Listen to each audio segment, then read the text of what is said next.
Welcome to Julie's Infinite Playlist. Today we have Casino AM. Would you guys like to introduce yourselves and what instruments you play? Sure. I'm Sam, and I sing and play guitar. And I'm Perry, and I play drums. Awesome. Where did the name come from? Well, we were originally called the Cheyenne Line from Chicago, and then Perry and I moved to Austin, and it didn't really feel right to keep a name that didn't feel relevant to like the new changes we were going through down here. So when we thought of a bunch of new name ideas, I think we went over 100 of them, bounced ideas off for over a month, and then eventually we decided that we couldn't settle on anything, so we decided to take a break. But I knew that I had a weird obsession with the word casino because I've always kind of compared what artists and musicians and just creatively driven people like strive for. It's kind of like this little underground society of people that all kind of have something in common. They're always kind of trying to fill up that like creative hunger, trying to satisfy that. And I kind of compared it to like what it would be like to walk in a casino and everyone there is like a gambler, and like everyone who plays music or does art for a living is kind of gambling. There's no guarantees on what you're doing, and yet you can't stop. There's kind of like this addiction to it. And then the AM part kind of came from an abbreviation to a song title. We have a song called American Teenagers, and our old bass player would abbreviate it as AM Teens. And that kind of sounds like, very ABC Family. But I kind of liked how the AM just kind of rang after the word casino, and I thought like kind of what that would mean to implement that to the band is a couple things. For starters, a lot of the imagery we're using and a lot of like the aesthetic is all like based off of like Americana and like older vintage stuff. And what was the first type of sound that was broadcast like in our country would be on an AM frequency. So I kind of like threw that in there as like a nostalgic throwback, and and then just kind of paying a little bit of an ode to a song title and then like just the abbreviation of it. So that's kind of where it came from. Very cool. In a nutshell. Very cool. And how did y'all get into music? Oh, well, all right. I started playing drums when I was like 3 years old. My dad, he showed me, a ton of different types of music, like anything from like old, Descendants and, a bunch of like old punk rock to, I had like my stepdad, my mom listening to like, Smashing Pumpkins and like, Incubus and the Fugees and the Roots and stuff like that. So like I developed like a decent ear when, I first started playing or whatever. And then I met Sam when I had moved from Kenosha, Wisconsin down to Gurnee, and I wound up going to this show, and I saw a Drummer Wanted poster, and I wound up calling that, and so that's pretty much how that whole thing started. Yeah. Nice. And for me, I don't know, I didn't really have...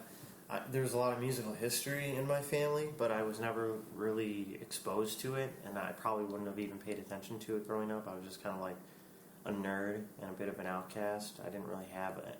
I wasn't particularly good at anything besides reading like manga and watching anime and playing video games.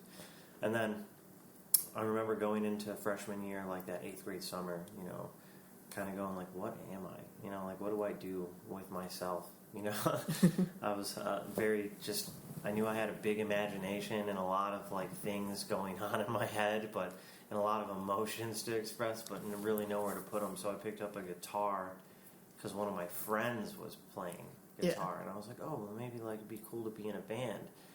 And as soon as I started playing with him, I realized, like, oh yeah, he likes a lot of weird music, and I hadn't really listened to a lot of American music at the time. At the time, I was really only into Japanese anime opening intro songs and video game songs and like movie scores and like instrumental stuff, but American music for the most part, besides what my mom had showed me in the like when I was a kid, like on the radio or things like just popular at the time, I wasn't very inclined to listen to. So I picked up a guitar, and not really knowing how to speak the language of music or anything, I kind of needed like a focal point. I needed like a understanding of what makes a guitar cool.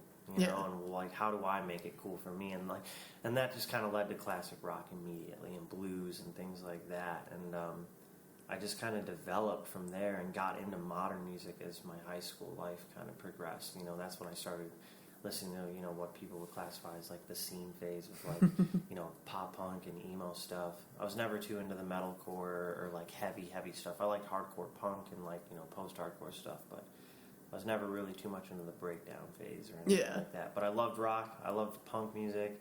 I loved blues. You know, anything like that had melody and good like driving guitar work and a bit of an upper beat to it. I was very much orbiting around that stuff. Very cool. Very cool. And how did the band come together? Well, yeah, Perry found a flyer. That definitely plays a huge role in it. At the time in high school, after we graduated, my bass player and friend of mine, Houston, we had been playing together for a long time throughout high school and always just wanted to be in a band. And we've been playing in bands, but after we graduated, everyone kind of goes to college and goes away. And we were the ones who were like in Chicago that wanted to play music. Mm-hmm. And that's all we wanted to do. And we wanted to do it in Chicago and, or, you know, like where we were from and like a little suburb. We wanted to drive down to the city and make a name for ourselves. And we were only 18 and we definitely didn't have the experience or the quality musicianship that would be needed to do that at the time. But we ended up putting out a flyer. Perry ended up calling us. And I remember waking up, I think I was like, it must have been 18 or 19 years old. And I woke up at a party and it was maybe the day after New Year's or, you know, very, very deep winter. And I drove to his house in the middle of boo-foo nowhere on the border of Wisconsin in a cornfield.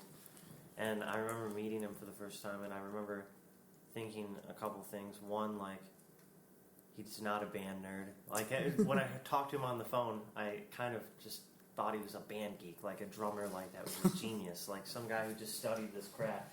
And I looked at him, and he's like this short, like, little punk skater kid, kind of like myself in some regard. And I was like, oh, okay, cool. And then I remember going up to his room, and it was a really tiny room, and he had his drum kit set up there, and I put, like, my really crappy Line 6 Spider amp in front of it, and we played music very loudly for the first time in front of each other with like no room or space at all. And it immediately clicked though. I just showed him like songs I was writing and he just started playing to them within like seconds, and it was just kind of an oh my gosh moment. And like since then, I'm 27 now, so I mean that's been, you know, I was 19 or 20 when I met him. Yeah. You know, that says something for sure why we still play together. There was definitely something that sparked that really kept us together even across the country, you know. Yeah. That's awesome. Mm-hmm. And then you guys decided to move to Austin? Yeah, there was a lot that goes into that.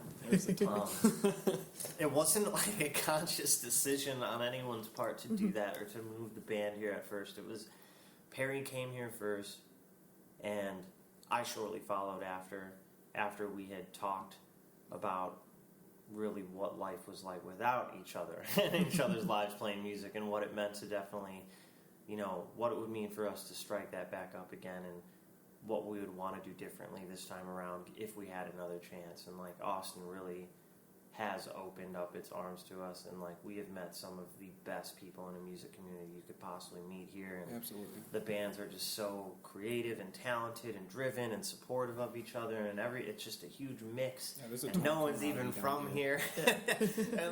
and everyone just loves playing together so much. And you know, we haven't even put music out, and people are, you know, they've opened their arms to us. You know, Yeah. like they come to our shows, and like right now we're a word of mouth band, and that's really kind of not heard of right now. You know what I mean? Right. So we're really lucky to even be getting any type of attention or support given our circumstances being here. So it just shows that when Perry moved here, he met the right people right away, and then I got introduced to them, and they don't hate us.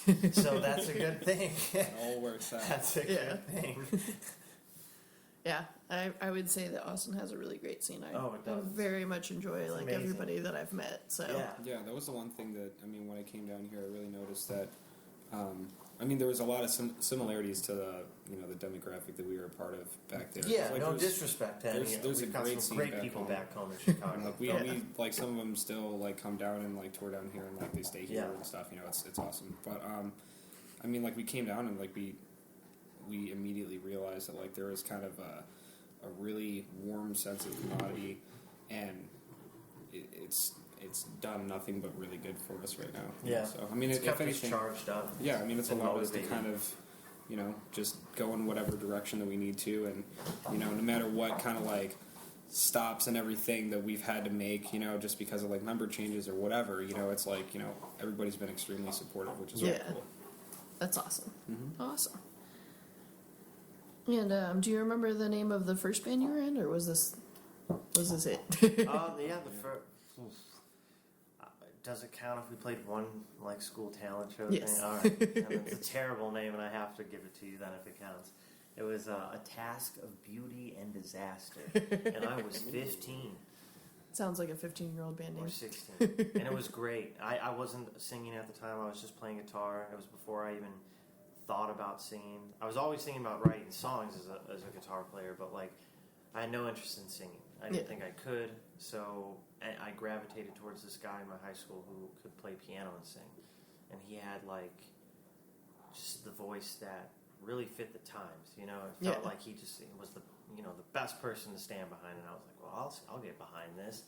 But we only really played that one show, and that was kind of it. But that's how I really jammed with Houston, our first bass player, and my first drummer, and that's how I ended up fronting a band, was from the pieces of that one, and that's really what started me, to do what I do now. Yeah. I don't know, what was your first band? Was I your first band? Well, I mean, this is the first band that actually matters. Let's say that. I mean, like there was definitely like a lot of people that I had jammed with growing up. Yeah. And like I like played jazz drums in school for a little bit, and I just played with like multiple random musicians or whatever. So like nothing really.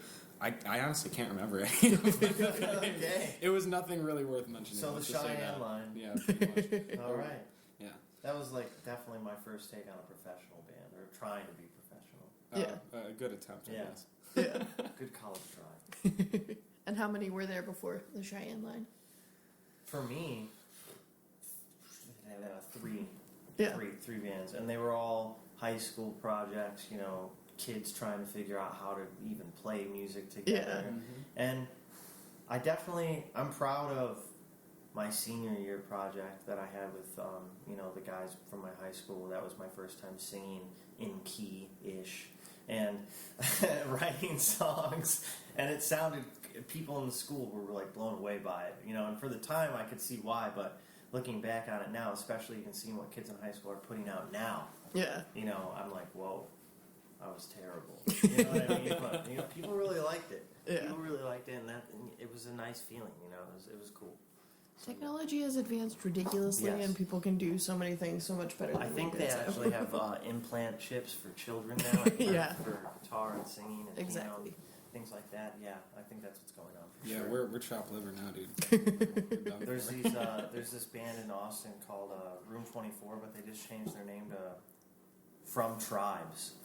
And those They're kids were amazing. genetically produced in a laboratory to play rock and roll Okay. at the highest degree. and they're, what are they, 15, 16? Yeah, they're really young. They're young guys, and they're so nice. Yeah. And we played one show with them in like a DIY spot here. Yeah. Shirley's was still open, and they just sounded so good, and they were so tight, and they just wrote songs that were so different than what you would normally say. They weren't afraid. Yeah. They didn't let anyone's influence like stop them from trying something that might not be conventional. They were just true musicians at heart, and like Yeah. really inspiring to see at that age. They're Really they're young inspiring. enough that they don't know to be afraid yet. Yeah. Hopefully they don't. Yeah, and I think they don't get to probably that at point. this rate Yeah. they probably aren't going to be afraid anytime. Yeah. Definitely Definitely. talented enough. That's for sure. Yeah. And they kill it. Oh my god, they're extremely talented. Definitely check them out. Yes. Okay. Yes. Write that down. From Tribes. And describe your music. Well, our music is, it's always been really organic. I mean, we've never necessarily tried to write to sound like anything specifically. I mean, we've always kind of taken whatever inspiration we're listening to currently and kind of shoved that into whatever it is that we're kind of trying to produce. I've always been like a massive fan of hip hop and like old like punk rock music and stuff like that. But like we generally kind of just like throw everything together, and like it winds up coming out to sound kind of like this alternative, like, you know, it's got like pop elements and, you know, a lot of, you know, punk elements from everything that we put out so far, but, you know, everything now that we're kind of trying to do is really just rock and roll. You know what I mean? Like it's just like our new take on rock and roll or whatever, you know. I focus a lot on songwriting now, more so than I ever have. I don't focus on the riff. I don't focus on, you know, the solos or like the part where like, you know, this person might appreciate it. I really just focus on the song. And for a long time, I never was able to do that because I always felt I had to prove something as a musician. I had to push myself to the limit here. Sing high as I can there. Play as much as and fast and as hard as possible. You know, that came from just, I think, a little bit of a fear, like a little bit of an anxiety, and of like kind of trying new things and like letting yourself kind of do what's natural versus trying to make sure that you're constantly pushing yourself 100%. And like now, the way I've written versus past EPs and past, like, you know, just projects is absolutely, I'm trying to focus on melodies and lyrics and dynamics and making things sound like, you know, sonically bigger, you know, as far as just building the show and building like each song from the ground up to a point where it sounds like it's going somewhere. It doesn't sound like it's just going to be one straight flat line of a song, like where it's just all guitars and everyone's in all at once. I like it when things dynamically change and, you know, there's peaks and valleys in the music. But I think as far as like kind of influences and like where the inspiration behind like, you know, a lot of the lyrics, the imagery, the overall sound, I took a big step back into like a lot of the roots music that first got me super passionate about playing guitar and singing. I look back on a lot of those things and I realized those were the things that were timeless, and a lot of the other things were all fads and part of phases of my age and my coming of age. And like, you know, I always hold and carry certain bands with me from different eras of my life, and they mean a bunch to me. But when I look back and I ask myself who's never left, who's always been there, that answer is very simple. It's Bruce Springsteen. He's the constant in my life. You know, as far as like a songwriting like aspect, I love telling stories now. I don't try to just be as emotional as possible. I try to convey something. I try to create characters. I don't necessarily speak from an autobiographical standpoint in every song now. I try to take influences from like my friends or other relationships that I've seen that people go through, and I try to get and capture like, you know, the story and the depth and the emotion of like what happened in that scenario, you know, and I try to convey that through song. And I think that's made it a lot more fun for me, a lot less emotionally taxing on certain things, because I used to be able to only write when I was like just depressed or sad about something, which was tough, because, you know, you don't want to be in that mindset. But then when you're trying to write music, what connects with you is what keeps you ticking and flowing. Right. So now it's been a little bit more fun. It's a little bit more American and old school. You know, it's really just the two words I'd use to describe it right now. Yeah. That's awesome. And what are your shows like? Right now, non-existent. Yeah. For the last like 3 months. We're writing. Yeah, we're going through a massive like revamp on everything. I mean, we're trying to, you know, like you said, you know, we're kind of trying to, you know, write everything from a certain perspective and like really try to be dynamic to where, you know, we can, no matter what venue it is that we're playing at, you know, like it sounds like sonically like the same. A better you way know? to approach that question is we're trying to change the way our shows are like right now, because our shows always had, it always feels like it could be one way or the other. And it's never like it's really bad. It's just that we lose control, you know, as a band sometimes. And like when you're on stage, it's like things can get caught up in that moment. We start playing faster, and sometimes it's cool. Sometimes like that messiness and that raw energy and that like spur of the moment like feeling drives the show in a different direction. And I will say, a lot of the time our shows are high energy, you know, as far as how we're playing. It might not look, we're not like, you know, showing off and jumping around and doing cool tricks on stage, but like as far as the performance goes and how fast we're playing and like, you know, the transitions and some of the additions we'll add on in the moment, just out of improvisation. Like those things come into play almost every show we've ever had. Something has kind of gone a little bit unexpectedly. Yeah. And I like that, but I think right now we've never had a chance to display the songs that we've written in like the best way that's for a listener, and from a performance aspect.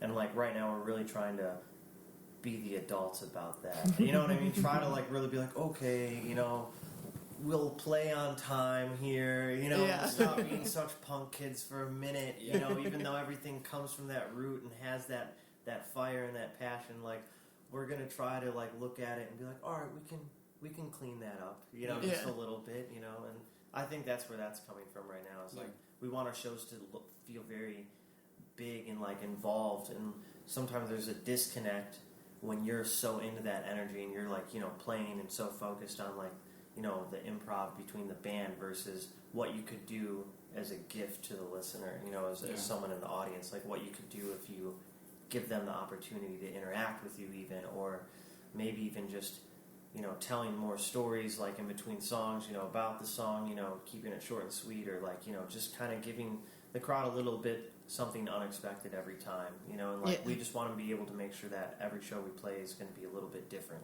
from here on out. It's not going to be the same set every show, and we don't want to make people look at us as a one-trick pony band. We want to make sure we have a batch of songs for any scenario, and that's where we're coming from now. Like we've always had the ability to kind of like switch up our sets, depending upon like what kind of bill that we're on, because like we've had tons of times like back home where we were sandwiched between like a pop punk band and like a thrash thrash band, like a crazy or metal like, band, or like a hardcore band. So it's like sometimes the songs and the set lists definitely change based on who we know we're playing to that night, because there's going to be some people you can never win over, and that's fine. And then there are going to be people that they might see you and it might be the right moment that they saw you, and if you played that one song because it was in that moment for them, you all of a sudden matter now. And I totally get that. I've been that guy in the crowd where I'm just like, yeah, and then the one song happens, I'm like at the merch booth, like just like wallet, take you know what I mean? Like just let me have the shirt, the vinyl, the CD, the tape, whatever I can get it on. That's like when I like something, I buy it. It's really that simple. Like I'm that type of guy. Like I subscribe to Apple Music, but I also, as soon as I find an album I like, I also like having the big 12-inch version of the album cover and the lyrical content. And, I like tangibility. I'm still one of those guys. Yeah. That's good stuff right there.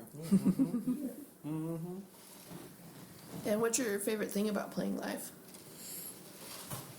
I think it's just being able to, give somebody something new, because like honestly we've had so many different situations happen where we've had to like start and stop, like so many different like transitions, member changes, so on and so forth, where we're not constantly able to be putting out like new material. There's songs we've recorded that we've never played live.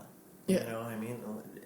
Because like he said, member changes or like stop and goes, like something happens where we can't perform that material that way because we're missing someone, and I think now definitely there's a feeling of, I don't know, it's weird. It's playing here is so different than back home. It feels a lot more laid back. It doesn't feel like I'm freaking out every time I have to play. Like, I gotta make sure that we draw 35 people, otherwise the booking agent is never gonna call us back again. Like, the promoter's gonna have our head at the end of the show, like on a stage.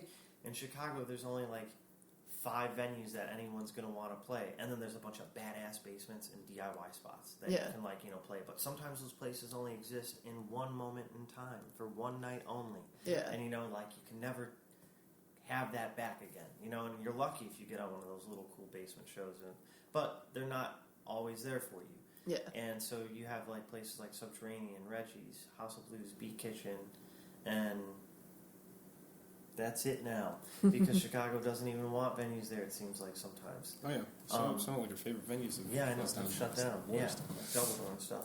But when you play here, there's like such a even if people aren't moving around or jumping around and being like sweaty like punk kids all the time, like some of the kids are back home, people are like listening, and they're coming to shows, and it's the same faces that were at the last shows, and they might not even say more than 4 words to you that time, but they're coming, and Yeah. they're talking to you, and you're showing up at their shows, and you know what I mean. There's a very big community here, and playing here, I think, has given us the freedom to try new things, and be kind of pushed to a little bit more of a degree because it's so much more frequent here, and it's more faster paced, and all the bands that you're on bills with are bands for a reason. You know, they care about what they're doing, they care about their brand, they care about their performance.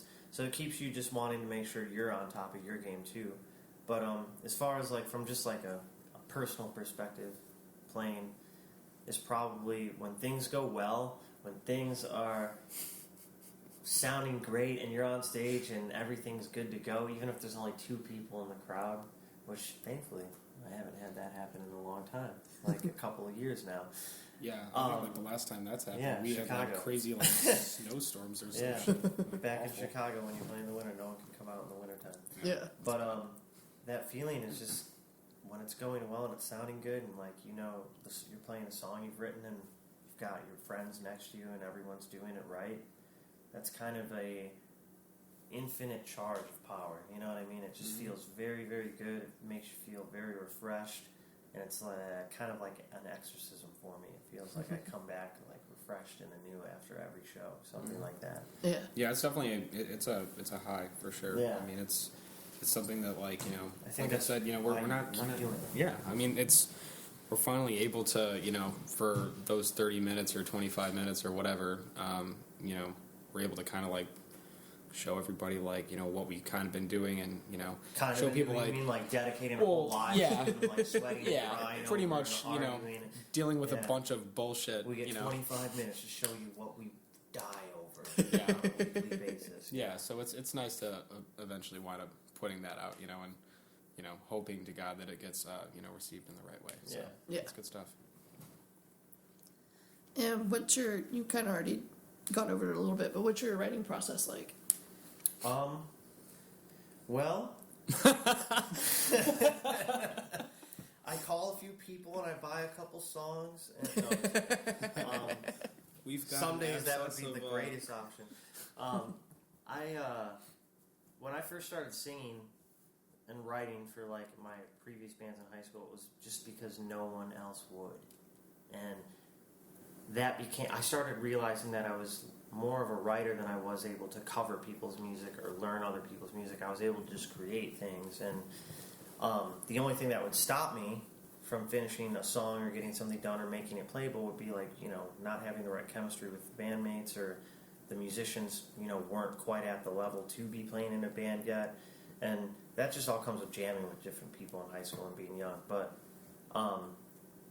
when it came to me and Perry, like I said, it was an instant, like, I could play almost anything. He would have something to apply to it that would make it move, and then we were able to finish it really quickly. And most of the songs start from me on an acoustic guitar writing lyrics and singing and, like, structuring something. You know, I always like to have, like, a skeleton to at least bring, because if I only have 30 seconds of something and we all show up at the practice space and that's the only thing I got, then everyone's just going like, well, what if we do like in a band? And it's like just a huge melting pot of like, well, all of a sudden it was like this happy hardcore like pop punk song, and now we're in like thrash metal mode at the end, and there's a guitar solo, and like Jimmy Page is like coming through the ceiling and like making a guest feature, and it's like all this crazy shit's We've happening. written like 3 different bridges. Yeah, like it's like, you know, the song actually never ends. Like we just keep working on one song, and it's like, you know, 4 hours long at this point. So yeah, essentially to make things kind of cohesive and organized is we take the rough structure and the rough melody, like, you know, just my first kind of cut on a song. Mm-hmm. You know, once I feel comfortable showing someone something and they like it and they're like, yeah, let's use that. That's a good idea, or that's a cool riff, or that's a good chorus. You know, we immediately just start working on that together as a band and kind of going like, he'll apply like, you know, a bunch of different beats behind parts. We'll talk about transitions in between, you know, verses and choruses, and, you know, how to build a bridge from like, you know, after we get out of a chorus, or, you know, where we want the song to go. do we want the song to be a faster song? You know, because we're so diverse. Every song that I come to the table with has kind of a solid path to it, but you can dress it up however you want. You know, once you really speak music as a language, you're able to take any song and make it a pop song, a rap song, a hip hop song, a metal song. Like, you can just kind of morph it into something. Yeah. And then whatever everyone feels best about, that's usually kind of the route we take. But it's fun watching everyone pile on all this stuff on top of literally a rhythm track and my vocals, because it takes a whole nother shape as it goes. You know, like the guitar parts, the bass parts, the drum parts. He makes harmonies all the time that I would never think of. I'm just more of like I have a one-track mindset when I write songs. You know, I really focus on the lyrics, the melody, and my guitar part, and then everything else is kind of constructed afterwards for me. Mm-hmm. So, I mean, after that, we kind of just go in and track a demo and listen back to it once, and we usually find all the little messy parts, you know, in the song after and usually we think we have it too, and then we record the demo and we're like, oh, it's all messy and garbage right now. And then we go back and then we record it and then we're like, all right, we know. You know, now we know how to do this and deliver it right. I think that's about it. And who are your influences? Well, Sam likes Bruce Springsteen. I mean, I could go first. The list does expand slightly farther. No, Springsteen. no, everything. It's all else he has is Springsteen's descendants too, though. It's like all of his like little offspring children Yeah, that it's all I his admire bloodline. too. It's like, you know, it's like Bruce Springsteen is number one. I love Guns N' Roses, no shame, and that was like the first rock. That was like my focal point for learning guitar. I was like, oh, like how do I understand a guitar? Guns N' Roses, like that's how I understand guitar music. But Bruce Springsteen, Foo Fighters, Guns N' Roses, Ryan Adams, The Replacements, Jimmy World, the Gaslight Anthem is a big deal to me. Polar Bear Club was a huge deal. I feel like I'm missing like an important mold. There's a band called Asian Kung Fu Generation. Ah, yes. And they're from Japan, and that was actually the first rock band I ever listened to before I picked up a guitar. You know, they did anime openings, but they're not just like some like band for hire to do a theme song. Like, this band is amazing. Yeah. And they have a discography and a consistency that is much like Jimmy Eat World's. Like, it's all the same dudes. Every album kicks ass. They can't really fuck it up. Yeah. And sorry if that's not okay. It's And, okay. That's fine. Yeah, they can't possibly fuck it up at all. Like, they just, every time they put out an album, there's at least one song on there. And if I'm being honest, it's more than that always. But they have definitely influenced, and they got me into like that kind of American sound. They have a very Western sound, but they sing in Japanese. But a lot of their guitar effects and like the way they write is very reminiscent of like 90s punk and alternative rock and emo music and things like that. And I'd say that's about it, man. I mean, there's probably more people that I'm missing, but off the top of my head, as a songwriter and as a musician, like, I'm happy if that's what people know that I like. Yeah. I'm good with that. For me, God. All right. Well, so like I said, you know, my dad showed me like a lot of the stuff that I still listen to like on a regular basis. Like I like to listen to a lot of things that are like that have always been kind of nostalgic to me. I mean, like lots of old like punk rock music. Like he showed me the Cramps and, you know, Bad Brains and the Descendants. All is like one of my favorite bands. But I mean, I like a lot of hip hop, like I said too. So like the Fugees, the Roots. I love you know, like Incubus. Like I went through a huge Blink-182 phase, you know, when I was like 6 or whatever. Didn't we all? Still in the phase. Oh, still in it, He's still in the you know, phase, bro. I've been really jamming. He doesn't like Matt Skiba, though. Yeah, no, it's not. I like him. Like it's not. I know you like I don't know. I just don't like the record. The only whatever. times I've actually seen Blink-182 has been recently with Matt. Really? Yeah. Is it decent? I enjoyed it. I mean, you can tell there's a difference, but you can also tell why. Yeah, the he got difference is picked that it's out of- coherent. Well, That one of them plays the guitar correctly. Yeah. And sings also semi-decently and on key. Yeah. unlike Tom. So. No, it definitely it makes sense. It makes sense. I will say that. I've been jamming this Menzingers record though. Like telling what is it? Telling lies. After the party. After the party. Yeah, Yeah, that's a great album. it's so good. I can't. That's stop. totally like in the vein of like that American, like it's like this is what it is like to be in our generation growing up in America right now. Like it captures that, and that's like what I'm into right now. I'm into like music that speaks about what's happening now for us, and kind of referencing like what we were told it would be versus where we are now. Mm-hmm. Which is a huge thing, because... I agree. Whew. It is. Exactly. That's pretty much. I feel sold out and lied to. Exactly. Yeah. Yeah, I've definitely, for the last few years, I've Did you just say been the like, you know what? Yeah. Okay, good. Yeah. I was gonna say. Of course, I said the Descendants. I would hope so with that tattoo.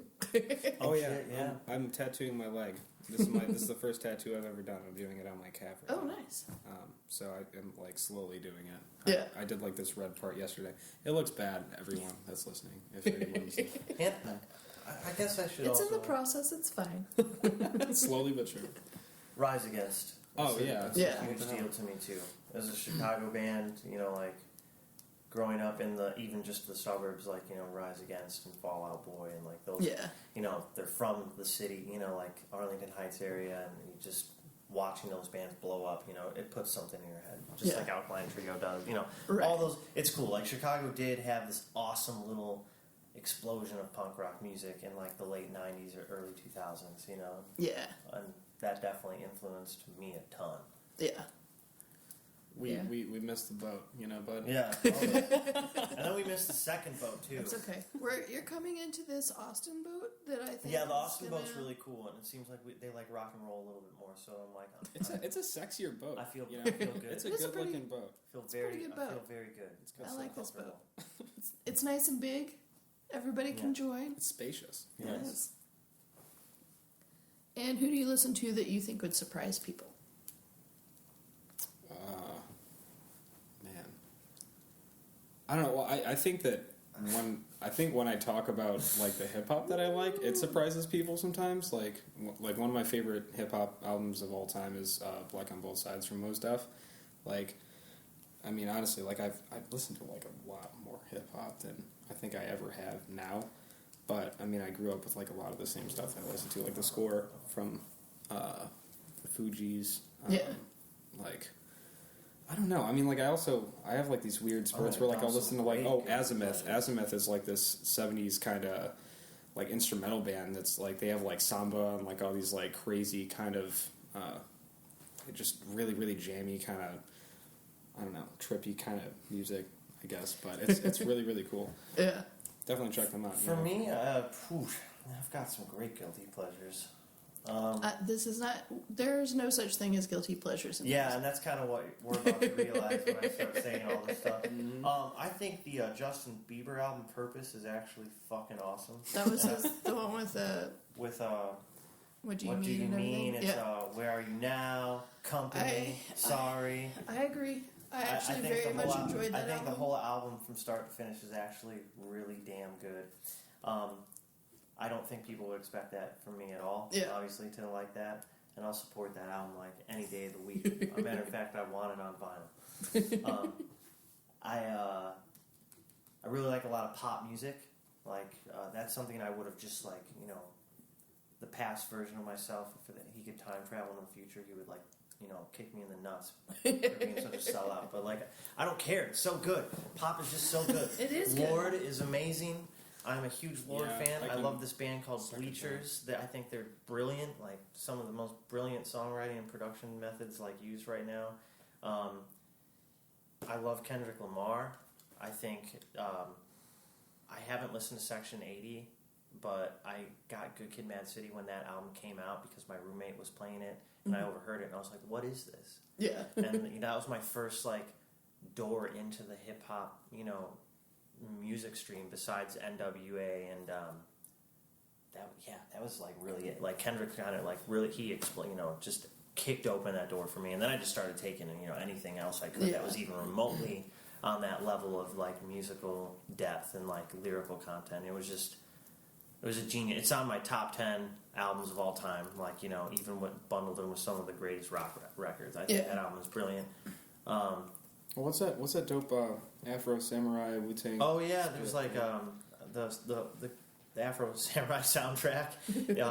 Who does it? Which it's Wu-Tang the member? RZA, I think. Yeah, because I don't even know, you know, their names or anything. But that's a great album too. So And like I said, I like movie scores, anime openings, video game music, weird stuff, instrumental stuff. You know, anything that's like in the sci-fi realm, like Star Wars, Lord of the Rings, fantasy. I have all of the Lord of the Rings soundtracks. Awesome, yeah, I love. That's some of my favorite compositions of all time.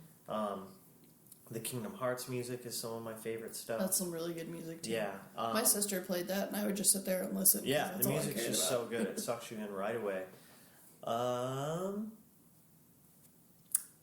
I really liked recently, like just to kind of name drop some movies that I thought had like scores that were just godly. Interstellar, Oh, the yeah. Hans Zimmerman Yeah. score for Definitely. Interstellar is like some of the greatest things I've ever heard my ears like capture. And then like I also really, really dig, despite the movie not being received well, the Batman vs Superman score that Hans Zimmerman and Chunky XL did is awesome. Like if you just listen to the soundtrack and don't even associate it to the movie, it's like wow. Yeah, It's like dark music, very, very dramatic. yeah. It's good. I love it. I probably would have paid more attention if they hadn't had that stupid Which one? Martha. Oh man. What? Why did you say my mother's name? It was the whole point was to show that Superman is also human, and I and know, Bruce Wayne is supposed to but- realize in that moment, But it that, was so oh my cheesy. I'm about to kill a guy who has a mom. Yeah, I get it. I get why It people was hated just so it. ridiculous. But I just Yeah, I love Batman so much. I mean, outside of that, I actually really enjoyed that movie a lot. Yeah. I mean, Wonder Woman's interest was amazing. Oh, dude, yeah. Like And the her movie and was- her theme song is amazing. Those drums and that like cello or violin, whatever's Yeah. going on. That shit's crazy. so good. Some of the heaviest music I've ever heard. To be honest, it is. Dude. The one soundtrack that I love to listen to when I'm driving is the Pirates of the Caribbean, The That's Curse of the another Black good one. Pearl. That's I'm in a ship at that point. yeah. I'm a captain on the Anything ship, that's nothing else immersive, happens. anything that actually succeeds in capturing like Yeah. where you are at, that is what I am into. Yeah. And if you could write with anyone alive or dead, who would you want to write with? Oh Jesus. Okay, well I can't answer this honestly because Why? well, okay, if I were to do that, I mean I would love to like just meet and also like get any bit of, you know, just direction from Buddy Rich. He's like one of my favorite drummers Cool. like of all time. I mean, but like he technically wouldn't consider me to be like halfway decent as a musician in any way, shape, or form. So let's go ahead and shove that one down in a sock, you know. No, that's a hard question. Damn, I don't know. Do you have anything? Yeah, dude. Obviously. What do you have? I would obviously want to write with Bruce Springsteen. I would want him to produce my album. I would want because I would. Our singing styles are drastically different, but sonically speaking, I would want to capture that big wall of sound with all of those instruments and like incorporate it in my music. Yeah. That'd be one. I'd love to work with Jack Antonoff from Bleachers. He would be awesome. That would be cool. Yeah. Man, Butch Vig, the guy who produced Nevermind. I would definitely have him record an album. He's very good. Mm-hmm. And let's see, I'm trying to think of another producer I would love to work with to make like a huge. Yeah, I mean to make a big pop record, I'd want to work with Jack Antonoff. Like if I could make some like new wavy post punk pop record thing. Oh, sorry. It's okay. I would definitely work with him. Yeah, I think that's what I my think. picks. I think. I guess like two off the top of my head probably. Well, Bill Stevenson, absolutely. Yeah, I I mean, would record there for and, sure. you know, maybe we'll get the chance to do that. You know, That's not that's not very far fetched. You know, They have their prices on their website. it's true. That says something. So That means they're available in some way, shape, or form. Yeah. it's not that far It's out just of reach. math. We just have to go out to Colorado. and spent lots of money. Well, and then I guess like somebody that passed, Jerry Finn, I think would be really, really interesting to work with, like as a producer, just because he's produced like some of my favorite records of all time. Yeah, I said everyone that's alive still. Let me find someone who's dead. Dude, David Bowie. Yeah. If I could have shit. David Bowie just sit there and tell me what to do while I'm playing my song, be like, what if you tried that? I would be like, yeah, sure, whatever you want, man. Like, whatever you want. Yeah. Like, I think that would create something freaking awesome. Yeah. Yeah. I think Prince and Michael Jackson would be really interesting to work with too. That too. Yeah. Well, Michael That would- Jackson is the genius, like, guy in the studio. Oh, you know? dude, yeah, he's extremely talented. Genius. You seen This Is It? No. It's so good. It's ridiculous. I'm jealous. Anyways, moving on. What's your favorite song to cover? We don't cover a lot of them with this band. We did Can't Hardly Wait by The Replacements, and that one went over really well. It's an awesome song. We switched it up a little bit, kind of like added more of like a driving kind of component to it. I was actually just telling him earlier today because for whatever reason I'm going through like this nostalgic phase where I'm listening to like soundtracks from like Dumb and Dumber. So what is it? Crash by the Primitives. I would love to do, but we always I don't know. Like we talk about a bunch of songs like to cover randomly. If you want to do, Can't Hardly Wait feels good to cover. I'm trying to think of songs that we've covered that have made me feel really awesome. I'm just waiting for somebody to come out on stage and just, Scotty doesn't know. Yeah, right. oh man, No, I don't think, man. Don't I tempt would have. us I would another time, we'll have. do We've it. talked about doing that song. It's been on the table before, like when we were like playing very, very much pop punk music. Yeah. You know, we were like, oh, let's do this. And then I think we ended up doing What's My Age Again instead. Oh yeah, for the Halloween show or for whatever. a Halloween show. That Yeah, was crazy. I think we just decided to end up doing that. And I don't know.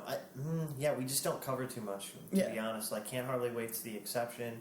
And then there's maybe like one or two Ryan Adams songs I like to play by myself in a bathroom with some nice tile reverb. And there's I don't know. There's just really not. I mainly like to write, and I like covering stuff on guitar, but like playing songs is fun, like little riffs and things like that. But as far as singing stuff, like I really like to spend as much time as I can writing. But every once in a while, there is a song that I just have to know how to play. Yeah. And when that comes, I just have to sit down and do it. If You Don't Know by Jimmy Eat World, like that's a song. Like growing up, I could never find tabs or anything that could make sense to figure out how to play the song. But now I've come to a point as a musician where I can just hear something and sound it out. Yeah. So I kind of revisit songs that I used to beat me when I was like a kid, and now I like sound them out on the guitar, and it feels really nice to Yeah. kind of be like, yeah, I know exactly what you did there, sucker. Like, you got it figured out. But yeah. I don't think there's like any songs specifically that I like to cover. I like to do this thing like if I'm just like practicing by myself, I like to go through like an entire record, like just from like start to finish, and like it's usually just like stupid fast drums, and like I just try to kind of like knock that out like all in one pull. And I usually like I don't know, it's not easy to do, Yeah. when you're doing like stuff that like Bill Stevenson writes, where I'm just like, what the hell is going on here? You know what I mean? Like it's just like the guy is a monster. Like he's just able to go for friggin' days. So it's crazy. But Yeah. I think that's pretty much it. And what's your favorite Austin venue to play? Oh, well, we got the chance to play Sidewinder outside, and that was really cool. It's a really controlled sound. We've seen some awesome bands there. Like we got to see Beach Slang, like the Ataris and stuff. Yeah. We just got to play it. Come and Take It live. I like Come and Take It and Mohawk. Yeah. Those are probably my two favorite Mohawk sound is wise. awesome. I feel like on stage I'm getting a decent representation of what I'm doing, Yeah. and I'm not scared shitless that it's coming out of the speaker sounding terrible. And I know it's not even sound guy's fault when that happens most of the time. It's just Yeah. like the room you're in, or a lot of bands are just honestly they don't tune their equipment correctly, or they play too loud, and it's all their fault. You know what I mean? Why they sound the way they do, and it's our fault most of the time when we sound like crap. Because like the sound guy's doing his best, but if you can't give him control of your band, you're just gonna, it's up to you. Yeah. And most of the time bands can't be reserved like that to do that. Yeah. Like, they just don't. But, so far, yeah, Mohawk can come and take it. Well, Dirty Dog's cool to play too. Oh, yeah, that was cool. Yeah. Yeah, that place actually did have good sound. I like that place. Yeah, they surprisingly have decent sound there. Kinda I was extremely surprised took me when I went back there a the little first bit. time. It was cool. They do look like a shitty dive bar. Oh, but yeah. it's a great place. Yeah. Yeah, I think it was like one of the first places that I came to see a show down here. Like when I moved down like a few years back, and like it just reminds me of like the Subterranean or like the Beat Kitchen. Yeah, totally. It has like it has a Chicago venue feel to it. That's Yeah. fair. I'm just so folded into at the very thought of you. I'd hate to see the deceit I bring at the sight of your addicted hues. Hey!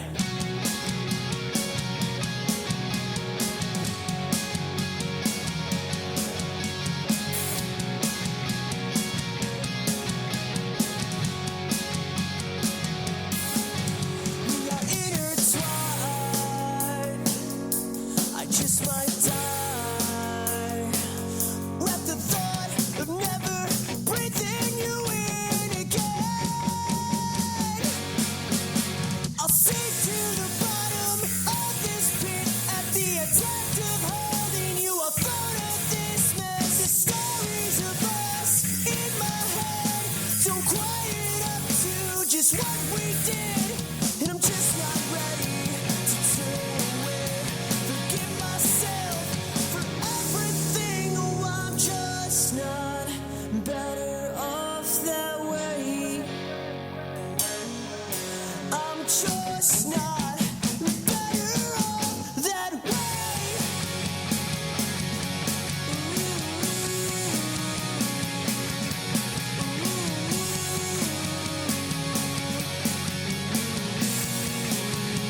I think of cigarettes, a tiny thing. The bottom stairwell of your door felt like a prison cell.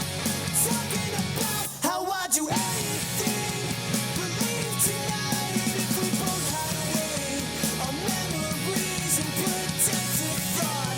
We were thinking of seeing each other in the flesh. I'll see you again in the flesh someday.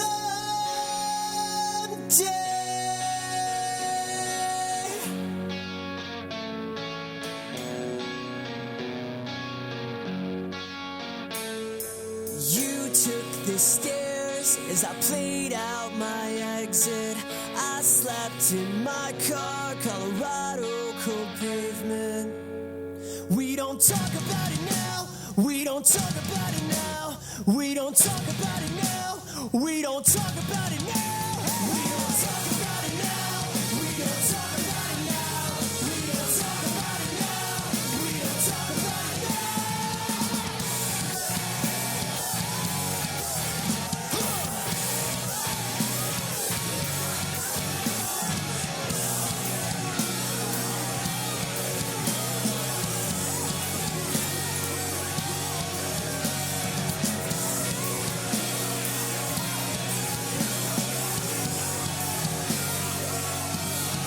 I'd like to say that this was worth it.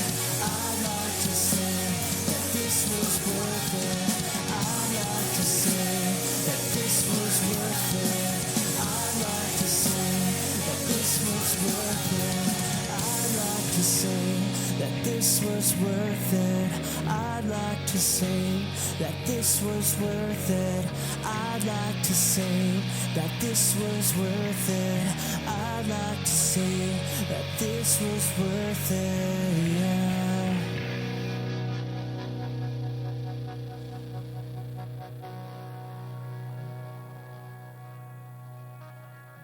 Thank you for listening. This podcast was created and produced by Julie Roth with help from Nick Colbert. Special thanks to Nikki Nadeau. All songs performed are property of the musicians performing them. If you like the podcast, please share it with your family and friends. You can also rate, review, and subscribe on iTunes, and rate and review on Stitcher to help the podcast get on the charts. If you'd like to support the podcast, you can do so at www.patreon.com/Julie's Infinite Playlist and give us a like on Facebook and Instagram. Thank you. Instagram. Thank you. Instagram. Thank you. Instagram. Thank you. Instagram. Thank you. Instagram. Thank you.